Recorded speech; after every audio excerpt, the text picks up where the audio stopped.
good day, good morning, good evening, wherever you are in the world. Welcome to another Power BI session brought to you by your BizEdge. Our topic for today is PowerShell Arc for Power BI. I have our special guest, James Bartlett. So this session is brought to you by the collaboration between Enterprise DNA and your BizEdge. So Enterprise DNA, their main focus is empowering Power BI users to change the world. It's also a very popular data company. You can check them out on LinkedIn. So as for us, your BizEdge, you're also a registered Microsoft Excel consulting, financial modeling, business intelligence, data analysis, and enterprise solution firm in Nigeria. We specialize in helping companies and high-value professionals be on top of the business data. We're also the developer of some Microsoft tools, such as the Nigerian Finance Market Analysis tool. You can get it on Microsoft Office Store. We're also the developer of the Nigerian Stock Analysis Dashboard. So as you all know, we're also a training company in Lagos, Nigeria. We have branches in Lagos, Abuja, and Port Harcourt. So our upcoming training, which is on the 24th, we'll be having financial modeling and DCF valuation. On the 1st of November, we'll be having Python for data analysis. On the 7th of November, we'll be having finance and financial statement for non-finance managers. So I'll give a brief description about our special guest, James. So James is a senior business intelligence analyst and also a Power BI administrator at the Moines University in Lower USA. He started his IT journey back in 2002, while he was a student in the business administration program in Colorado State University. James is a blogger and a co-developer of the business opt app on PowerBI.tips. He's also the co-leader of the Global Power BI user group. He also recently completed his Microsoft Power BI administration certificate. In his spare time, James enjoys longboarding, playing of guitar, and producing electronic music in his studio. So, with no further ado, I'll stop sharing my screen and hand over the session to James. So, James, over to you. Okay, I'll turn my screen sharing on now. All right, let's see. Here we go. Can everyone see my screen? Yes, awesome. It's visible. Okay, great. So yeah, I'm James Bartlett. This is my handle on all the social media. So if you want to follow me on LinkedIn or Twitter or GitHub, any of that stuff, that's me. So today we're going to be talking about Power BI administration with PowerShell. Of course, PowerShell is probably something that will look somewhat familiar for anybody who's done anything with the command line. It is a place where you can type in commands, to do things like get your contents of a directory, that sort of thing. But you can also do things like scripting, and basically, which is something along the lines of creating a document that then runs all the commands in sequence. So if there's a certain number of things you have to do over and over again, you can actually just write those things down into a script file, and then you can just do those things all in once by just typing the name of the document, the script document. So what we're going to be doing today is I'll kind of walk through some of the functions that I've written for PowerShell that are designed to work with Power BI in an administration capacity. So I have this Power BI tenant that I've set up, and this is completely a testing Power BI tenant. So this doesn't have any real data in it. It's just a testing environment. And I have these workspaces set up here, all the colors of the rainbow. And in every workspace, there are some reports and some data sets, and we can manipulate those reports and data sets using PowerShell. And one of the things we'll be doing is actually downloading all the reports to a local folder so that we can commit them all to source control, something like GitHub or Azure DevOps, because it's important for us to always have the source for all of the reports. If you're a tenant administrator for a large organization, there will be lots of people out there developing their own reports and data sets, and oftentimes they will make a change one day and it might break something, and it's important for us to be able to say, well, it's all right, we have an older version of that, we can help you back, get back to where you were before. So that's what we'll be talking about today. So what we'll be doing, one of the first things is I kind of want to point out, let's switch over to this. a PowerShell script is something where you would just run the file directly, and when you would run that file, it does all the things in the file. What I've done here is actually written all these things as functions, so that rather than just running the file, I actually import the file into my local session, and then I can just give the name of the command and then run it right there in the terminal. So, for instance, this file here, import, and this basically all these are functions. Here you see get user datasets, join datasets with workspaces, update.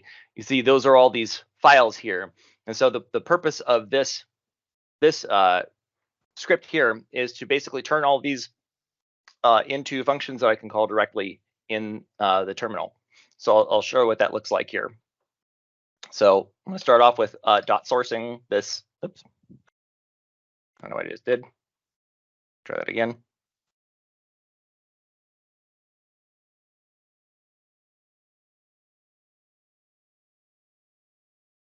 All right, so I'm going to dot source this this function here, which is when you put a dot first and then you put a space and then you call that function. That means that everything that's in that becomes part of your session, so that you can continue calling the functions that you've imported later on. So I'm going to make sure that I didn't. There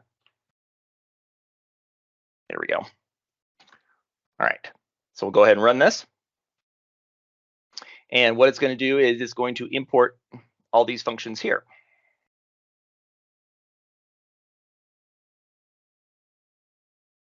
Okay. Now I can actually run these functions directly. So the first thing we'll talk about is get data gateway nodes status. So for anyone who is a Power BI tenant administrator, you probably know that you have to have an on-premises data gateway where the Power BI web service can connect to your on-premises SQL server, or if you have documents that are stored in a file share on a local server somewhere in your network. The data gateway gives the Power BI web service the ability to connect to your local environment, basically bypassing the firewall protections you have in place to allow it to extract the data that you need it to analyze. So the data gateway is a special piece of software that there's a new version of it that comes out like almost every month, it seems. And so it's important to stay on top of keeping that software up to date.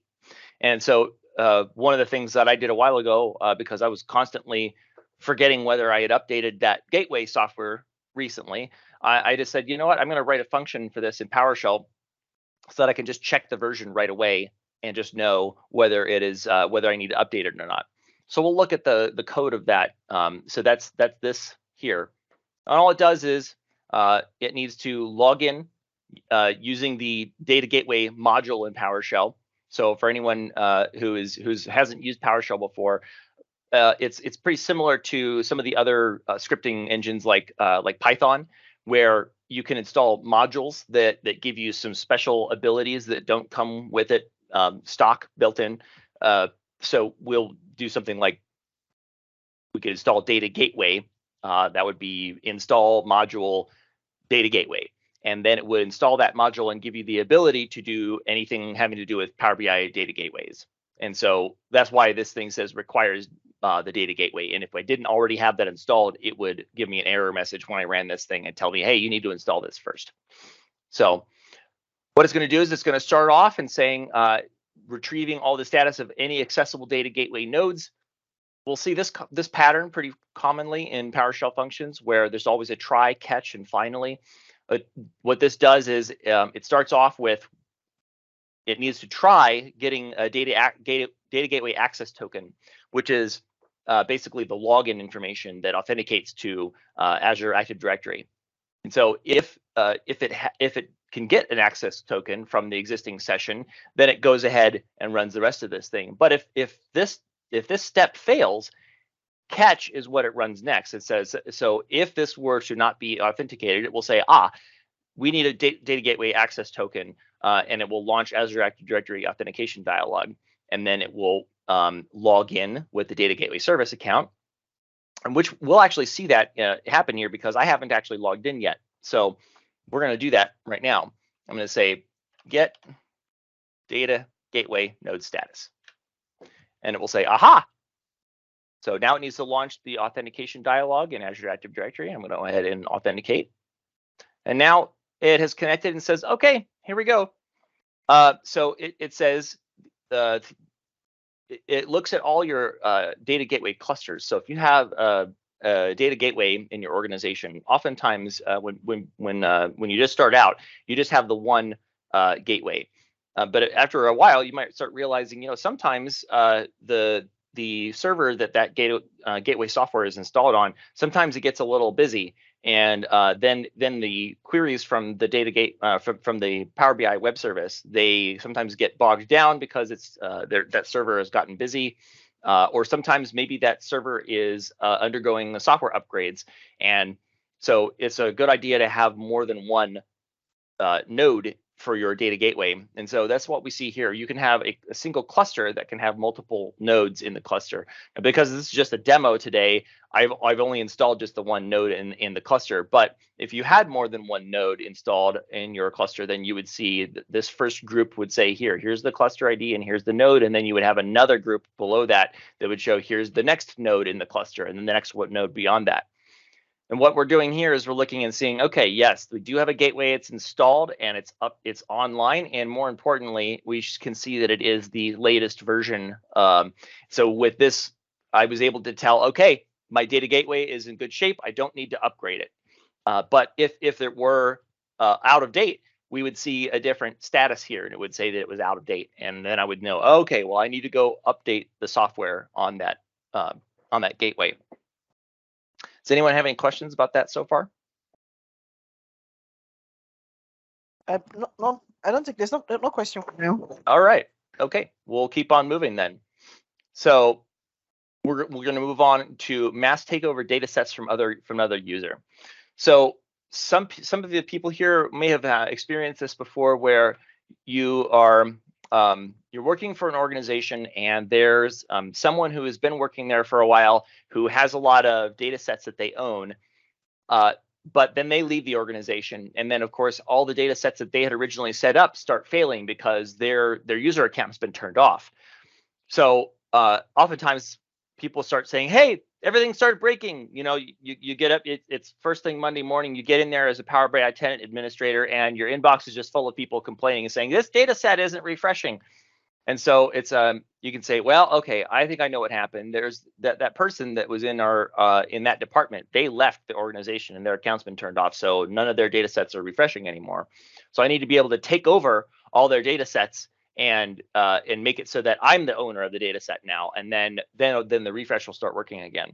So just as a quick point out here, I'm going to show you what this looks like. This data set here in this blue workspace, if I go in here, we can see that it's been configured by, this is a user that like a separate user that I have on my test Power BI tenant here. And so my account here is just James, right? And then I have this other account, posh.hacks. And if I were to, we're just going to say that this user has quit the organization and they aren't there anymore, and this data set is failing. So I can go over here and I can say, all right, well, I need to take over the data sets that user had, so that we can start refreshing them again. So I'll go over here. There's actually 3 steps to this. One, I need to find out all the data sets in the organization that this person has under their ownership. So the first thing I would do is I would say get user data sets. So this function here, all it does is it is, you can see it's similar sort of setup to the last one we were looking at, where it checks to see if there's a Power BI access token. And if there isn't, it gets one. But then what it does is it says, okay, we're going to get Power BI data set, and then it's going to find all of the instances where there's a data set that belongs to the user whose email address I've specified. And that's what this thing up here is a parameter. So I will put in a user email address, and then it will give me a list of all of the data sets that belong to that person. And then, of course, we need to take the output from this command and run it into the next one, which is, so just having the data set itself isn't enough information, because in order to take over a data set, I need to know the data set ID, and I also need to know the workspace ID where that data set came from. So the next step would be I need to join data sets with workspaces. So what this command does is I give it a list of data sets, and then it will output a table where each data set ID, it sits next to the ID of the workspace that data set lives in. And then finally, we will have a update user data set owner, where this command takes an input is a data set workspace table. So when I give it the output from the join data sets with workspaces, it will then go in, and for every combination of data set and workspace ID that it finds in that table, it will execute this invoke Power BI REST method, and then it goes to this Power BI REST API endpoint. So it says, all right, go to this workspace, go to this data set, and then it says we're going to do the default takeover action on that. So that's what this function will do. So what we're going to do now is join those three commands together. So I'll start with get user data sets. And actually, since I've already typed this command before, it's offering to autocomplete it for me. So that's what I'll do here. So it says get user data sets. And of course, this is going to get me the data sets that belong to that user. Then it's going to pass the results from that. That's what this character here, this is the pipe character. And on most keyboards, you'll find it as the shift alternate on the backslash character right above the enter key. And then piping that output into join data sets with workspaces. And the output from this one, of course, was a table of data set ID and workspace ID. So we'll take the output from there and pass it into update user data set owner. And since it requires that table, we're going to be giving it a table. And then what it will do is for every result in there, it will go ahead and take it over. So as we saw before, this data set currently belongs to posh.hacks with my Power BI tenant on it, right?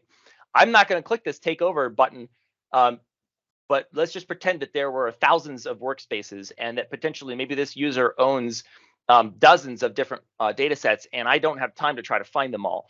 But we'll just pretend that I didn't know where to find that one just now. I'm going to go ahead and run this command. And what it's doing is it's running the first command, passing the outputs from the first command to the second command, running the second command, passing the outputs to the third command.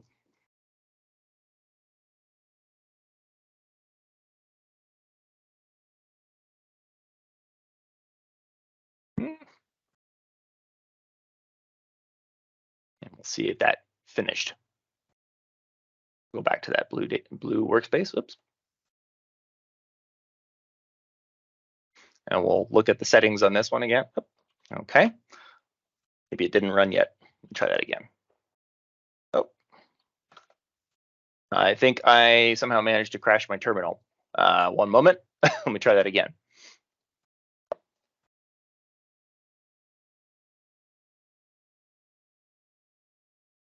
Okay. Oh, right. Because I've just started a brand new session, I have to import those functions again. So we're seeing what that looks like if you haven't imported a function yet. So I'll try this one more time, and it will say, hey, you don't have a authentication token yet. So I'll go ahead and authenticate.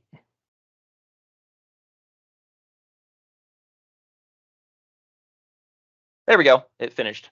So now I will go ahead and refresh this page.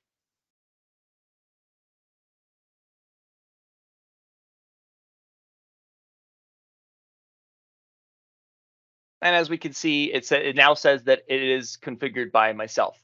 So now, of course, I would have to go in here and edit the credentials and before it would start refreshing again. But at least now I'm the owner of the data set. So does anyone have any questions about how that worked or why we needed to do that? Okay, so there's a question, right? Sure. So someone said that if the data set in the workspace is associated with the team and it uses a system credential to connect to the data source, will the refresh break if the user owning the data set departs? So this is a question of whether if the data source is set up with like a system account or like a service account for refreshing. So I believe what's being asked there is whether if you have an on-premises data gateway, and if you have data sources in your data gateway, and I actually haven't set that stuff up on this test tenant here, but for instance, let's pretend that you already had an on-premises data gateway data source where it's connecting to an on-premises SQL server. The credentials that are stored in the data source are actually stored on your data gateway server, and the Power BI web service is really just connecting to that on-premises server and then using those stored credentials to query your SQL server. So when someone leaves the organization, as long as they didn't use their own credentials and stored their own credentials in the data gateway, then that won't change.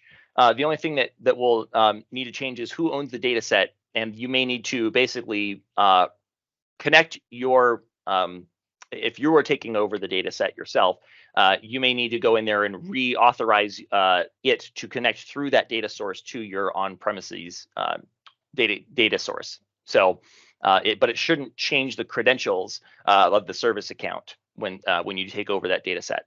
So that being said, there are lots of organizations. I've of course run into this many times where the person who had owned the data set had actually just used their own personal account to authenticate to the on-premises SQL server, and it really doesn't care whether you log in with your own account or if you log in with a service account. And of course, if the person had logged in with just their user account, it would break, and you would need to go in and put new credentials in there. So that would be a separate problem, though, from what we just did. You would see that if you had done what I just did and they had originally stored their credentials, their personal credentials in that data gateway, you would take over ownership, and then you would try to refresh, and it would say, hey, we can't refresh because we can't connect to the SQL server. And so that would be a good time to have a conversation with maybe the leadership at your organization and say, we really ought to maybe try to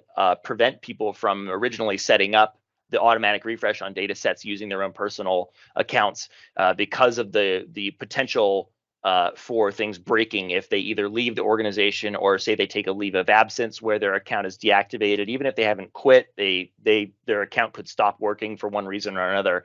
So that's a good data governance question where you want to have those kind of conversations with organization leadership and say, we need to make sure that people aren't putting in just their user account credentials for things that need to refresh automatically, regardless of whether they are still an employee or whether their account is active or not. Does that answer the question? I hope so. I think it does. So he said thanks. Okay. He said thanks. Okay, great. So the next thing I'm going to talk about here, this is something that was necessary until recently. With Power BI, if someone had authored a report in the Power BI web service, so if you had a data set that was already published, and you said, I'm going to create a report, and you created a report using that feature. If you had done that and you'd created a report here until recently, you couldn't then turn around and download that report later at a later date and work on it with Power BI Desktop. And that was because there were some unsupported features that were in the Power BI web service authoring, I guess you could say the authoring experience there, that were not compatible with Power BI Desktop and vice versa. And so they wouldn't let you download the PBIX file. If you had authored it here in the web service, it was just stuck there, and you couldn't really do anything else with it. Now that has changed recently, within I think just the last month or two. But before that, I had actually I'd written this function that was gave you the ability to go ahead and download that. And so this is mainly an academic thing at this point. There's really not a lot of point to using this function since you can just download those reports anyway. But I kind of wanted to show this and show how it was written so that people could understand the types of things that that sometimes you have to do if there isn't something supported in the Power BI web service. Sometimes you have to get creative about how to work around limitations like that. So the way up until recently, if you wanted to download a report that was originally authored in the Power BI web service, this is pretty common for instance, say there's someone in your organization who wants to develop reports for Power BI, but they use an Apple computer, a MacBook, right? They can't run Power BI Desktop on their computer because Power BI Desktop only runs on Windows.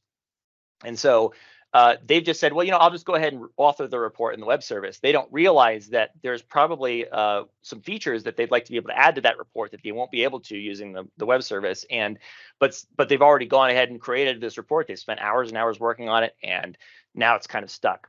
So they come and ask for help. And used to be that the only way that you could rescue that report was you had to upload a blank PBIX file to the web service. And because if you had created that blank PBIX file with Power BI Desktop, it would have I guess you could say the properties that made it look like that was originally made in Power BI Desktop. So if you uploaded a blank PBIX file, you could turn right around and download it again. There is also a Power BI REST API function that you could copy the contents of one report into a different report. And so with the combination of those two things, if you uploaded a blank PBIX file, you could then use this Power BI REST API to copy the contents of the report that had been authored in the web service and copy those contents over to the report that basically the blank PBIX file. So what this function was designed to do was make all of that seamless. So all you'd have to do is say, all right, well, I need to download this report. And so I won't really demo it here because it's not all that relevant, but what this thing would do is say, okay, give me the source report ID, the source workspace ID, and the target report ID. Of course, any of these things that are marked as false means you didn't actually have to specify them when you ran the function. All you would need to do is the source report ID and the source workspace ID, and everything else you could leave blank if you wanted, and it will handle it for you. So in the case where you don't have a target report ID, it's just going to assume that, well, if you didn't specify one, that means you don't have a blank PBIX file on hand, and it would say, all right, well, we'll go ahead and we'll download a blank PBIX file for you. So what it does here is it says, all right, well, I'm going to go and download this blank PBIX file, and I actually have this blank PBIX file that I've saved in my PowerBits repo on GitHub. So it knows where to download that blank file from, and it would download it. It would validate to make sure that it's a valid PBIX file. That's what this function here does. The file is blank PBIX. So it's actually checking the contents of the file to make sure that it has either a layout or metadata in it. And if any of you have ever opened up a PBIX file as a zip file, which is really what a PBIX file is, it's actually just a zip file with a different extension on the end of it. You'll see that there is layout or metadata inside there, depending on whether it's a thin report or a thick report. And so this function checks to make sure that it is indeed a blank PBIX file. And then after having completed downloading it and checks to make sure that it's valid, it says, okay, again, this is the thing where it checks to see if there's a valid access token in the session. And if there isn't, it goes ahead and gets one. And then it says, all right, we're going to go to, and this is the URL for the endpoint that I was talking about earlier, the update report content. And so it says, all right, new Power BI report. This is where it basically takes that blank PBIX file and uploads it. And here it's basically updates the report content, copying the data from the original the source report over to the sort of sacrificial blank PBIX file. And then down here it says we're going to go ahead and invoke REST method. And so this is where it creates the command, and this is where it executes the command here. And then after that, it says, all right, well, if that was successful, we ought to go ahead and download that PBIX file that we've just uploaded. So it says, well, we ought to give it a name, right? Because the name right now is just blank.pbix. So it says, well, let's just get the name of the original source report. So this is what this does here. It says get Power BI report, and it takes the source report ID and the workspace ID. So that's what's inside the parentheses there. And then .name says, just give me the name of that report.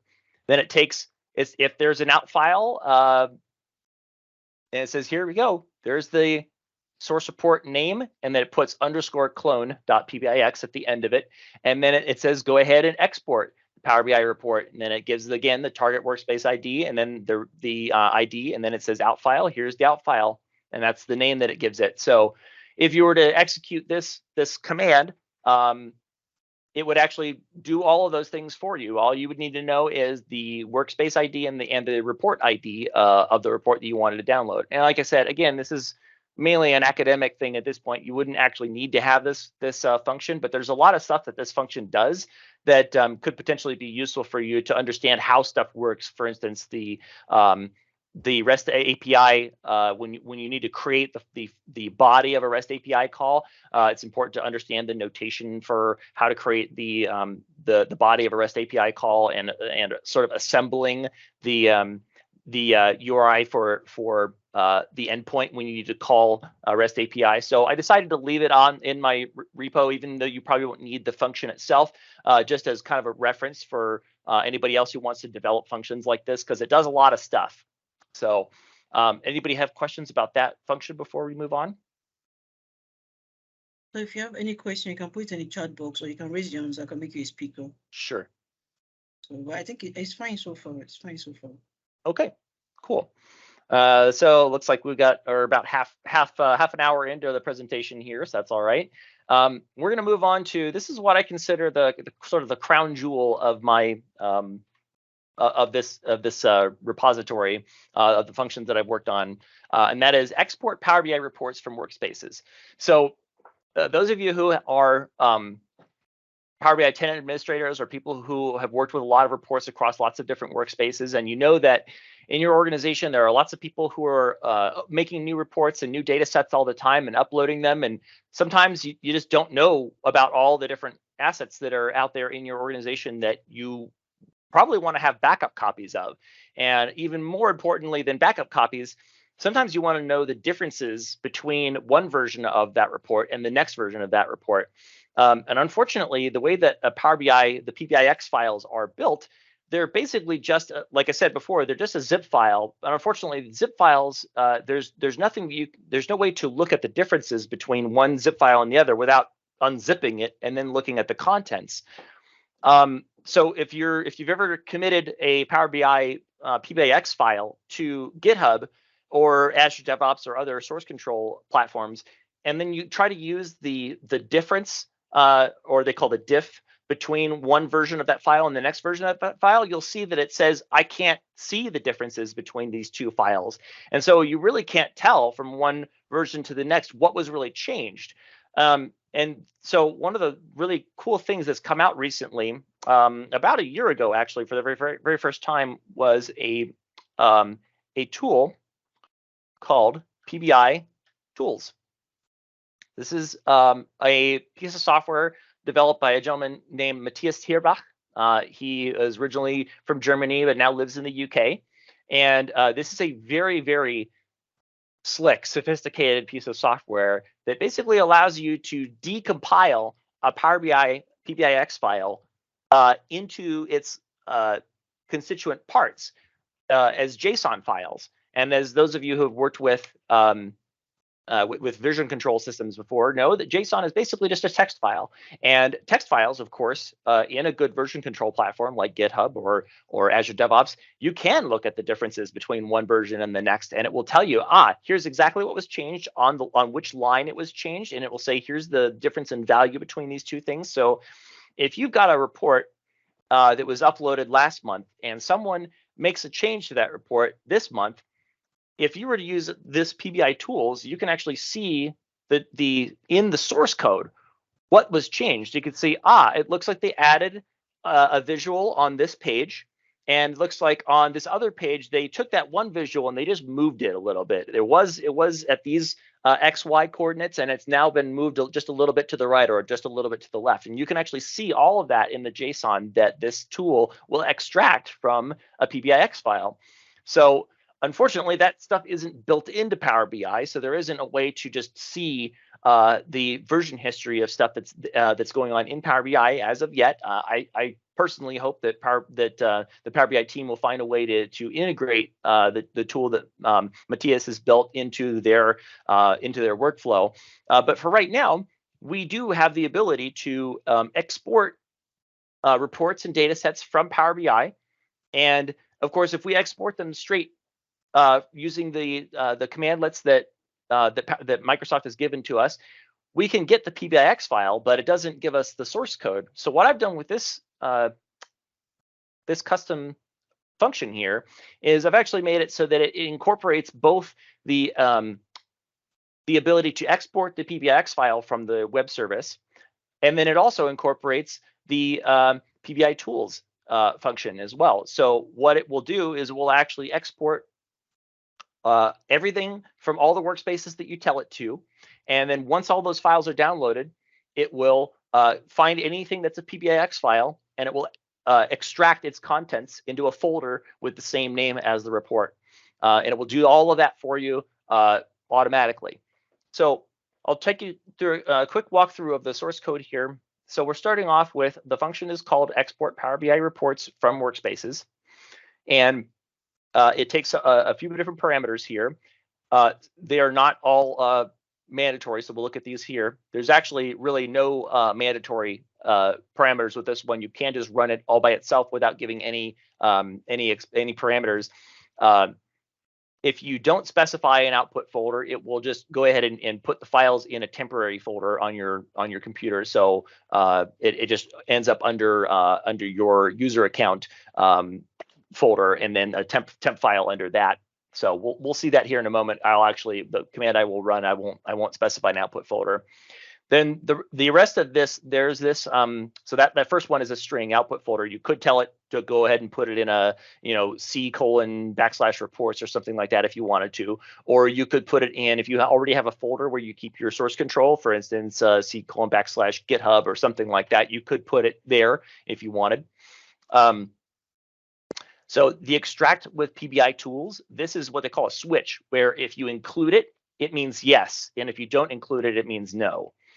Same thing goes for this other switch here, skip existing files. So that means if you already have the file on your hard drive in the place where it's going to put it, if it already exists, it will skip it. And the reason you might want to use this is if you have a really large Power BI tenant and there's just so many files that are there, you might run the command the first time, and it might just be going along, and there are what they call a rate limit on the Power BI REST API. So where if you try to do too many things at once, it'll say, hey, hold on, you're going a little too fast.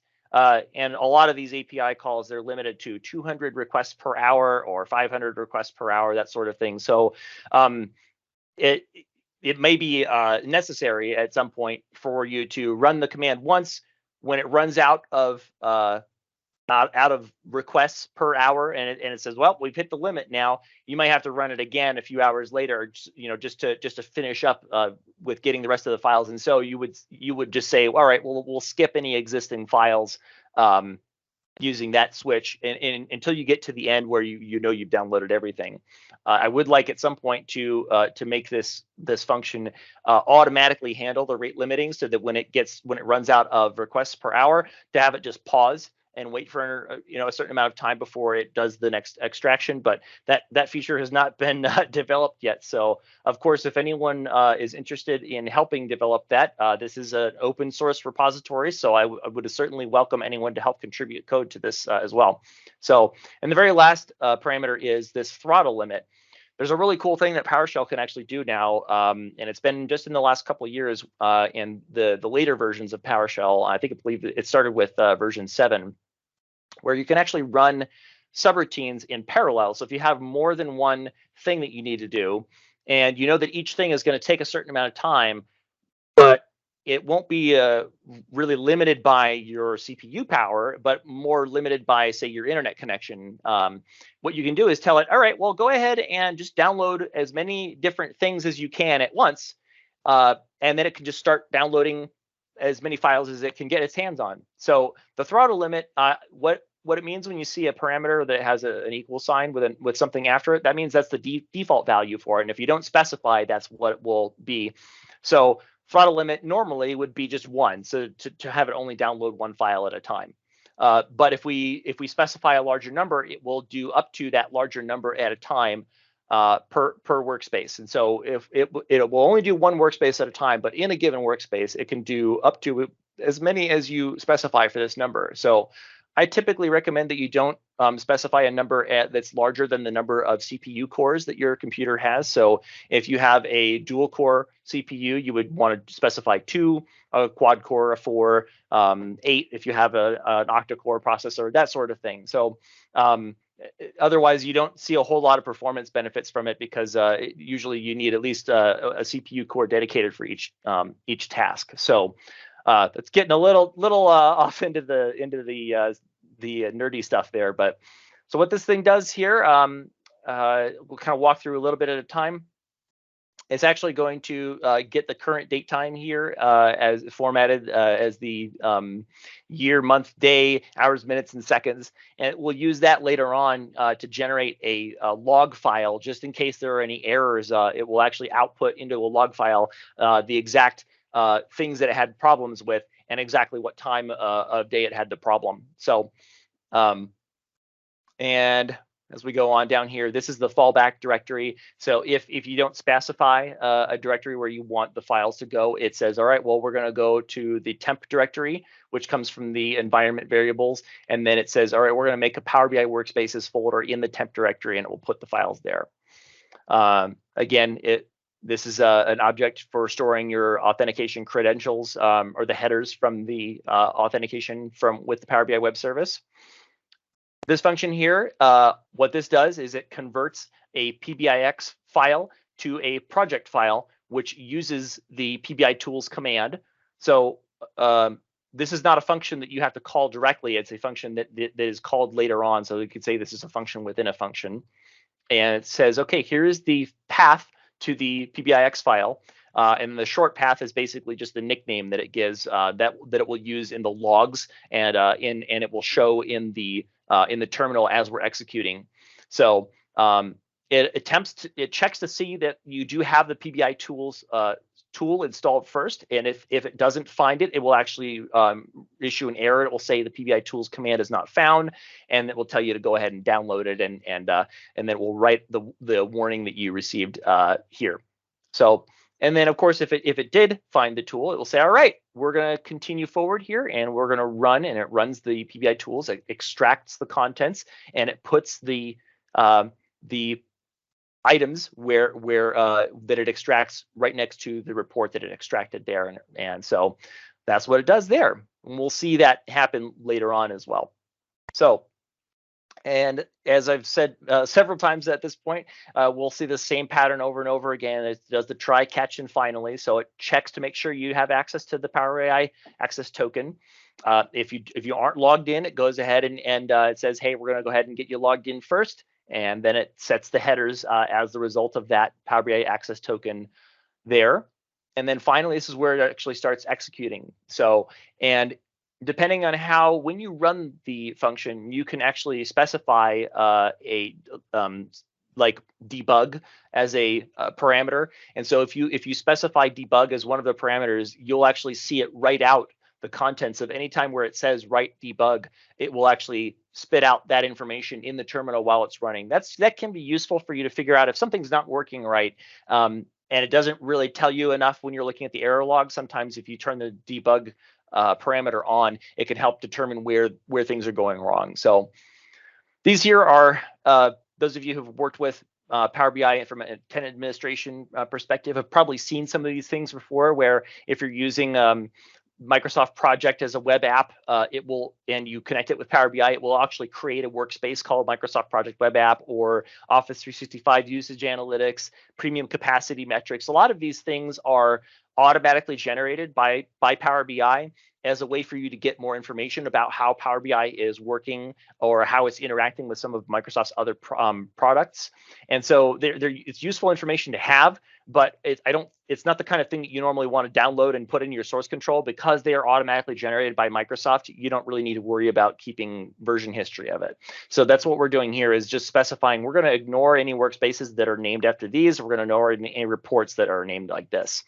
So what it does next is it moves on to getting a list of all the different workspaces that you have access to. Of course, you have to run this as tenant administrator so that you can get access to everything. So it says, all right, we're going to check, we're going to find all the workspaces that are actual workspaces. So there are some things that look like workspaces, but they're actually more like the thing that's marked as my workspace for individual users, where it's more like a testing environment for them to use. We don't really need to worry about backing up those reports. This is just for production reports that are in real workspaces. We also want to only get reports from active workspaces. If there's a workspace that's been deleted, we don't need to worry about backing those up. So that's why we're checking to make sure it's active there. We're also saying, all right, the name of the workspace cannot be in the ignore workspaces list, which was this list here. And then it's going to say, all right, let's get the name and the ID of the workspace, and it sorts them into a table. And here is where it will create this out console grid view.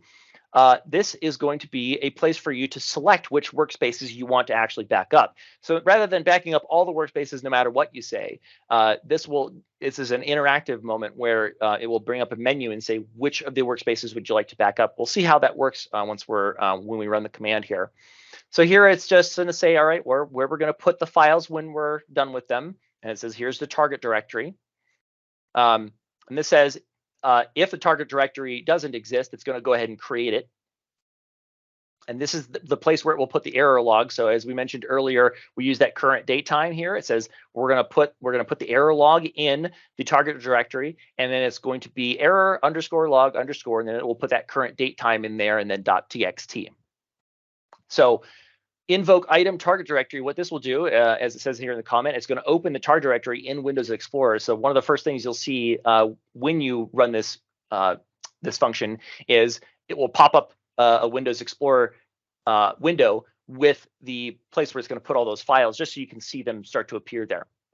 And now it's going to say for each item in the workspaces. So W as this variable here is going to represent each item in the workspaces, and it will say, all right, the workspace ID is the ID from that item. It will then say the workspace name is the name from that item as well. Then it will say the reports is get Power BI report, and it says workspace ID, and where object name is not in ignore reports, the same way we did with the workspaces up there. And then it's going to sort the output by the name property. So then it says if and this is basically here where we're declaring the output of reports, as long as we're not getting the word unauthorized as a response, which you would happen if you didn't have access to that workspace. Then if that happens, we're going to say we're adding to the error log and saying error on workspace name, workspace unauthorized. Just we want to make sure that we tell ourselves later on, and when we're looking at the error logs, hey, we couldn't access this workspace. We should make sure that we have access first before we try to back it up. Then we go and we're going to say, all right, workspace path, and it goes ahead and creates the folder where we'll end up putting the reports. So one thing you'll notice when we start running this is that every workspace that we're backing up, the name of that workspace will become the name of the folder where it puts all of the reports that are from that workspace. So that way, when you go to back up all the reports, you just have folders on your hard drive that look just like the list of workspaces that you had in your Power BI tenant. All right, so we are currently inside this loop here where it's looping through the workspaces. So as we go we're inside this workspace here. We are at a single workspace. And so at this point, we're going to say reports that are all the reports in that workspace, and it's going to go through every single one of those reports. And this is where we start seeing the parallelism that I was talking about earlier, the ability for it to run more than one task at a time. It runs a limit of the number of items it will run in parallel, and then it specifies in parallel here. And then it's going to go down here and it's going to export all the reports. You'll notice here that it says target file path and short path. As you mentioned, short path earlier is just a place for it to give us the output from the as a more easily readable path. And it's checking to see if the report web URL has RDL reports in it. That is, an RDL is a paginated report in Power BI, and that's one of the things that this script, this function can do, is actually it can download paginated reports and PBIX files, and it doesn't care which one. It can do both. So it's just checking to see if it's an RDL, and if it is, it's going to make it an RDL. If it's otherwise, it's going to make it a PBIX file. All right, and then it comes down here, and it's going to if it already exists and you've said that you want to skip existing files, it'll skip it. And then down here, it's going to, if the target file already exists, it's going to remove it first before it tries to overwrite it. And then here is where we actually do the export. So it runs the export process here, it grabs it from the workspace, grabs the report from the target workspace, and then does output file, target file path, where it's supposed to go. And any response it gets, it stores in this message variable here, the message variable, and it says if the message is like bad request. So these are all the different types of ways it could fail, and I'm sure that there are probably other ways it could fail, but I haven't discovered any of them yet. So this is just a list of things that I've discovered up to now. There are ways that this could fail. I would like to do better error handling than this. So if anyone wants to help out with that, I would appreciate that too. And again, here are the error messages. It basically puts them into these errors here, and it will output an error on the terminal. If there is an error, it will also write that error message into your error log. And then down here it says if you've specified that you want to extract with PBI tools, it's going to go ahead and run that convert PBIX to project, and then it runs all that together. And at the very, very, very end, if there are any empty directories where it's created a folder, but there are no reports in that folder, there's no need to have an empty folder, so it just removes it. All right, so that whole thing, we're going to go ahead and run it. I'm going to show you how that works. So we're going to say export Power BI reports from workspaces. We're going to tell it we want to extract all the reports with Power BI tools, with PBI tools, sorry. And we're also going to tell it go ahead and do 4 of them at a time. I have this virtual machine set up with a quad core processor, so I'm going to go ahead and do that. Now it's going to ask me which of these workspaces I'd like to export. For the sake of time, I'm going to say I want to get all of them. It's kind of nice. You can actually use your mouse to check these off, or you can use your keyboard to move up and down and check them on and off with the space key. You can also use these commands down here. I'm going to say select all, and then I'm going to say accept. So now it's done. It's gone and created this folder here.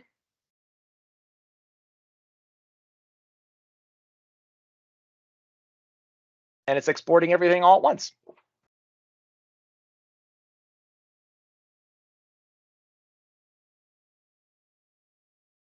So that's the kind of the whole demo there. Does anyone have any questions about how this works? Why we're doing things the way we're doing? Any other questions at all? Okay, just some few ones so far. So Ramos is asking, can we have the script to walk through after your training itself? Yes, also, it's all available on GitHub. Okay. So I will verify that all of these scripts, the latest versions of them, are on the repository. But yeah, you can find this in my GitHub here. It's called PowerBits. That's the URL there. Here, I'll take this and put this in the chat as well. Okay. So another question is, I'm interested in PowerShell with Microsoft tool. Can I download the CSV file from cmdlet from PowerShell? Can you download a CSV file from a commandlet from PowerShell? Yes, if there's a CSV file that's on a web source somewhere, you can absolutely download. You can download almost any file. In fact, I haven't found a type of file that I can't download with PowerShell. PowerShell is it's designed to do just about anything you can do with a graphical user interface. You can do with PowerShell. So if it's a CSV file you want to download, not only can you download it, but you can also parse through that CSV file. You can turn that CSV file into a Power BI data set if you wanted to, right there from PowerShell. Wow, wow.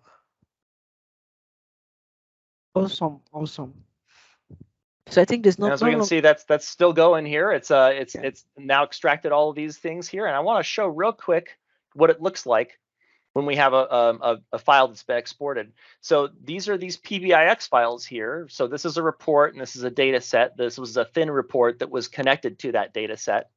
And if I go in here and I want to look in this report, we'll actually see there it is. Here are all these JSON files. The report config JSON file. Everything is all here, and you could commit this straight to source control. And you would, if you committed this version and then some changes were made, and then you committed a new version after that, you'd be able to look at the differences between them and see, aha, the user changed this visual, or they wrote a new DAX measure, and here's the formula for that DAX measure. You'd be able to see it all right there in the code. And of course, RDL files, these paginated reports, anybody who's used SSRS reports, it's basically an SSRS report, but it's hosted in Power BI.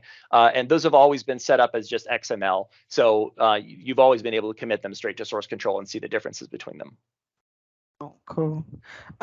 Yeah, cool. So someone's asking though, can I use PowerShell to audit access to reports and RLS, that's rule of security settings? Let's see here, to audit, I'm trying to find the question here. Okay, can I use PowerShell to audit access to reports? Access to reports, yes, yes, you can audit access to reports. In fact, I have that as a script that I'm planning to include in this repository. I'm still working on making it nice and pretty, but absolutely you can audit who has access to what. I think that'll probably be one of the next scripts that I put up in this repository is the audit the Power BI workspaces and reports and see who has access to what. It's always a question of whether a user is in a given security group, though, because so when you audit the security of a given workspace, if it's been done well, the list of people who have access to that workspace will actually just be a list of security groups in Active Directory. And so it may not be obvious when you look at those groups who the members of those groups are. So sometimes it might take a little extra work to try to figure out who really has access to something based on their Active Directory security group memberships, as opposed to if they've been granted individual level access to a workspace or a report or data set, then you'll see their username in there. So from a data governance, an enterprise data governance standpoint, it's usually better to grant access to reports and data sets, workspaces, all that by security group membership rather than by individual level access. But it can also be a little bit sometimes more challenging to figure out exactly who has access to what if it's set up with security groups. So there are certainly tools out there that give you more visibility into that, and I can certainly recommend those as well if anyone's interested. Oh, awesome. Okay, so awesome. So I guess no questions for now. Okay, someone said that can be useful to have a bed view from security and compliance. So government, exactly, yeah, data governance. That's cool. Yep. So the tool I would recommend for anyone who's interested in sort of getting the bird's eye view of anything with your Power BI tenant as an administrator for governance purposes. Let's see if I can find the repo here just with my history. I think I've gone there. Rui Romano and PBI. He has one called PBI Monitor. So this gentleman here, Rui Romano, he is a Microsoft employee, and before that, he was a Microsoft MVP. This solution here, PBI Monitor, allows you to set up an automated process that will download all of the access history, all the usage history from your entire Power BI tenant. It will also give you an ability to look at the permissions of who has access to what. And so I'll actually, I think there's a screenshot of what that looks like down here. Here we go. So as we can see here, this is what the sort of like what the report looks like when you're actually using the front end.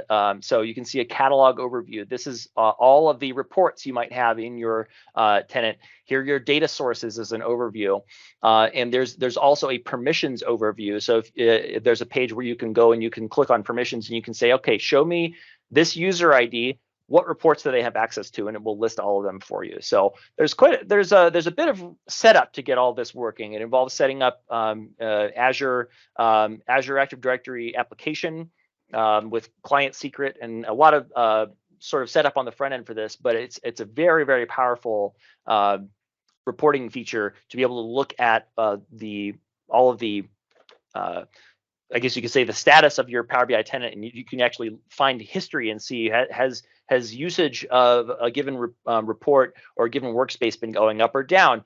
Are there people who have individual level access to an asset in the organization that maybe should be set up with security group memberships rather than individual access, that kind of thing. So that's a great tool. And I also want to point out, he also has another repository called PBI scripts, and this one is absolutely full of great information for anybody who is curious about learning how to write PowerShell scripts. I think Rui's scripts are some of the best written in the Power BI community. So if you're really interested in learning more about how to write PowerShell scripts for Power BI, I definitely recommend checking out Rui's scripts as well.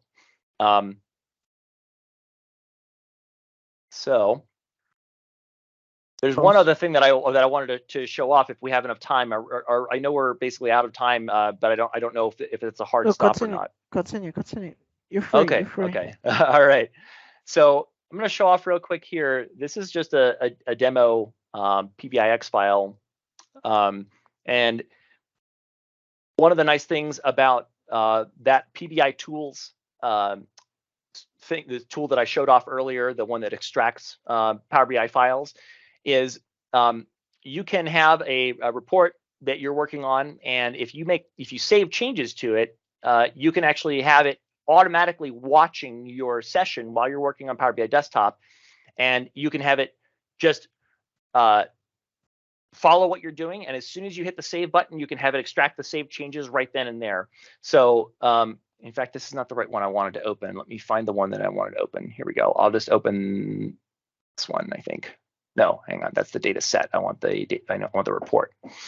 So until recently, if you wanted to have PBI tools watching your session in Power BI Desktop, you actually had to know a few things. First of all, you had to open up the PowerShell terminal yourself. Then you had to find out the port number of the report that you're working on. So when you're running Power BI Desktop and you have a report open, it actually has a port number open for you to connect to that session. And that's, for instance, how DAX Studio and how Tabular Editor and other tools know how to connect to your model. That when you click one of these buttons up here, it actually sends that port number down to that application. So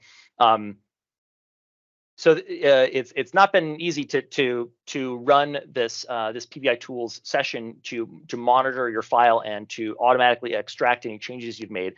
But I actually wrote an external tool that actually uses PowerShell to it takes the information about the port number just the way that you would normally get for DAX Studio or Tabular Editor or those tools like that. And it actually passes that down to PBI tools through this button.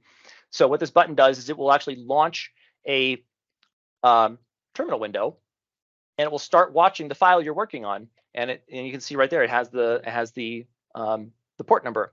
So now here I can say, all right, well I'm gonna make some small changes to this file, and I'm gonna save those changes. And then if we go back to here, we'll actually see that it is extracting those changes that I just made, and it saved them automatically. So Yeah, so if you're the kind of person where you want to have it start watching the changes you're making while you're making them and not have to worry about remembering to extract the changes after you've finished working on it, you can use this external tool to just save the changes while you work. And as long as you remember to click that button when you first start working on it, then every time you click that save button as you keep working, it will continue extracting those changes and saving them in the folder right next to it. So then, like, when you're done, you just close Power BI Desktop and you walk away, and all the changes you made have been put into that folder. So, and then you can just commit them straight to your source control if you have GitHub or Azure DevOps, that kind of thing. So that external tool that is also available in my my Git repository here under PowerBits. It is under external tools. There are two versions of it. I have this one here, works with PowerShell version 7. This one here has some extra special code that I had to to make it work with PowerShell 5.1 in case you work in an organization that doesn't let you install PowerShell 7. So, but either of those will work. And then this one here, this is the one that you saw a little bit ago where it said copy server port. So if you only need the server and report and port string, you can click that button and it will copy those to your clipboard. Nice. So, and like I said, this repository is completely open. Anyone is welcome to open issues. If you find a problem, I encourage you to open an issue here, a new issue, and tell me about the problem you found. If you have suggestions for new features, that's also the way you would make a suggestion. You can create a new issue for that. And the best way to contribute is actually to if you fork this repository and you make some changes and you say, hey, I've added a new feature or I fixed a bug, then you can submit a pull request and say, here, I fixed a bug or I've added some new features, and I can say, great, and I will merge those changes in, and then that will become part of the main repository. Awesome. We learned a lot less than an hour. So our last question, right, was how you start your own data journey, and also what advice have for people just starting out in the field of data itself. So advice on how to succeed in data, how to start in data. Okay, how you started your own data journey. So the first question is okay, how I started my own journey. Okay, yeah. So I was working in technology in college back in 2002. I started college, and I worked for the help desk of the College of Business where I studied. And when I graduated, I actually couldn't find a job in tech because my major wasn't in tech. My major was in business administration, and so I ended up kind of falling away from the tech industry. I kind of kept up with it because it's sort of a hobby, but I really I didn't work in tech hardly at all for a very long time. Basically, the next decade or more, where I was not getting any current experience in tech, and so I didn't really have a lot of hope that I might actually get back to what I loved doing when I was in school. But then eventually, I got to a point where I said, I'm sick of doing stuff that I don't enjoy for work, and I thought, I need to skill up. I need to learn what the current stuff is, and then I need to try to get my foot in the door one of these places somehow. And so I started taking night classes, and I took some web development courses. I really didn't know if I wanted to be a web developer, but I thought, yeah, that's a nice easy thing for me to get started on, and it's a high in demand skill set. And I've been doing that for a while when I happened to meet someone who was potentially going to be hiring for people on their business intelligence team.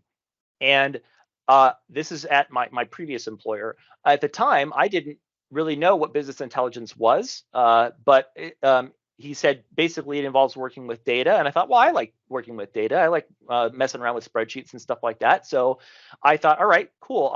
I'll apply. And it was an internship position, so it wasn't like it was going to be a guaranteed job or anything. It was only a 6-month thing, but when I got the internship, so I kept applying myself, and I found out that I actually really loved business intelligence, and I thought, this is great. This is a good fit for me. I didn't even know I was going to like it, and I ended up liking it a lot. And then after 6 months of working there just as an intern, they offered me a full-time position. And so I went and I took the full-time position, and then I was there for another year and a half after that. And then I had the opportunity to join Des Moines University, where I work now.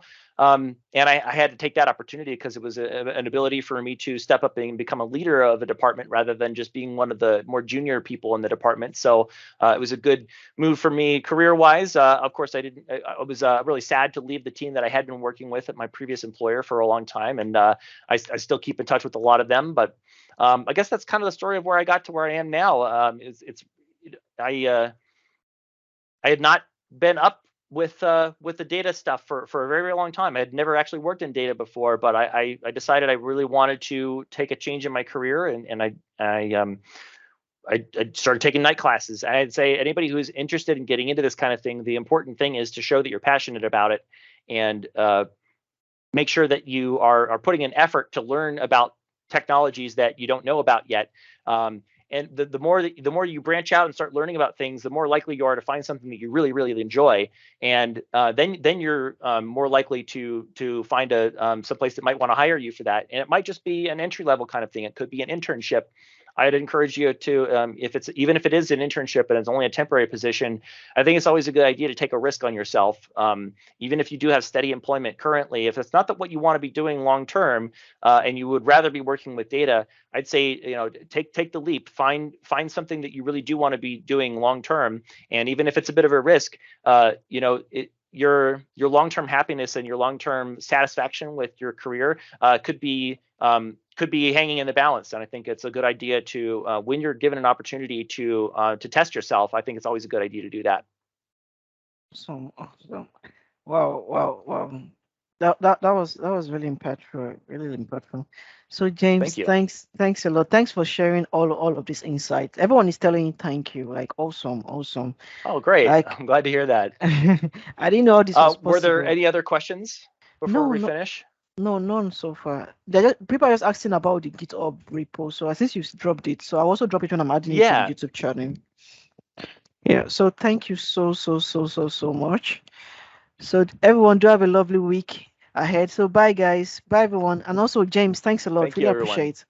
Yes, absolutely. I'm glad to. And if anybody has any questions that they weren't able to get answered, I feel free to reach out to me on LinkedIn or Twitter, or ask a question